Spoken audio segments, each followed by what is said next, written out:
Exodus, American Standard Version, Chapter 1. Now, these are the names of the sons of Israel who came into Egypt.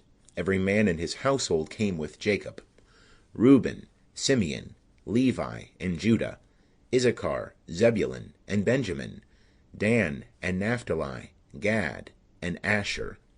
And all the souls that came out of the loins of Jacob were 70 souls, and Joseph was in Egypt already.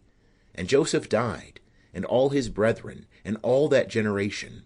And the children of Israel were fruitful, and increased abundantly, and multiplied, and waxed exceeding mighty, and the land was filled with them. Now there arose a new king over Egypt, who knew not Joseph.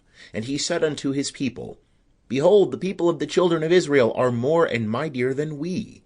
Come, let us deal wisely with them, lest they multiply, and it come to pass, that when there falleth out any war, they also join themselves unto our enemies, and fight against us, and get them up out of the land. Therefore they did set over them taskmasters, to afflict them with their burdens. And they built for Pharaoh store cities, Pithom and Ramses. But the more they afflicted them, the more they multiplied, and the more they spread abroad. And they were grieved because of the children of Israel. And the Egyptians made the children of Israel to serve with rigor, and they made their lives bitter with hard service, in mortar and in brick, and in all manner of service in the field, all their service, wherein they made them serve with rigor. And the king of Egypt spake to the Hebrew midwives, whom the name of the one was Shiphrah, and the name of the other Puah. And he said, When ye do the office of a midwife to the Hebrew women, and see them upon the birth stool, if it be a son, then ye shall kill him, but if it be a daughter, then she shall live.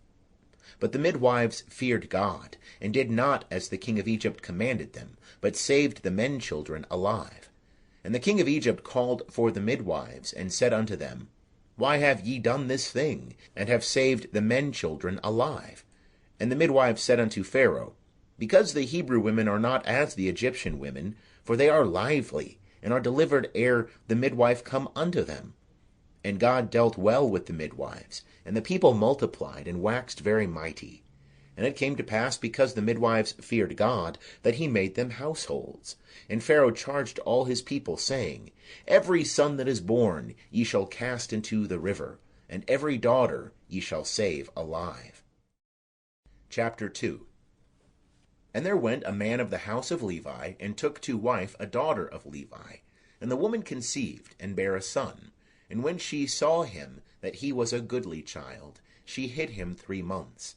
And when she could no longer hide him, she took for him an ark of bulrushes, and daubed it with slime and with pitch. And she put the child therein, and laid it in the flags by the river's brink. And his sister stood afar off, to know what would be done to him. And the daughter of Pharaoh came down to bathe at the river, and her maidens walked along by the riverside. And she saw the ark among the flags, and sent her handmaid to fetch it. And she opened it, and saw the child, and behold, the babe wept. And she had compassion on him, and said, This is one of the Hebrews' children. Then said his sister to Pharaoh's daughter, Shall I go and call thee a nurse of the Hebrew women, that she may nurse the child for thee? And Pharaoh's daughter said to her, Go.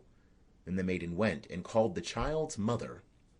And Pharaoh's daughter said unto her, Take this child away, and nurse it for me, and I will give thee thy wages.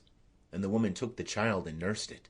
And the child grew, and she brought him unto Pharaoh's daughter, and he became her son.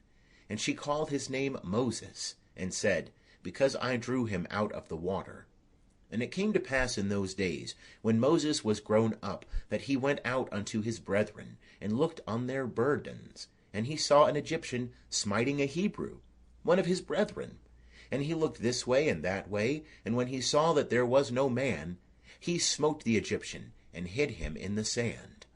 And he went out the second day, and behold, 2 men of the Hebrews were striving together. And he said to him that did the wrong, Wherefore smitest thou thy fellow? And he said, Who made thee a prince and a judge over us? Thinkest thou to kill me, as thou killest the Egyptian? and Moses feared. Sample complete. Ready to continue?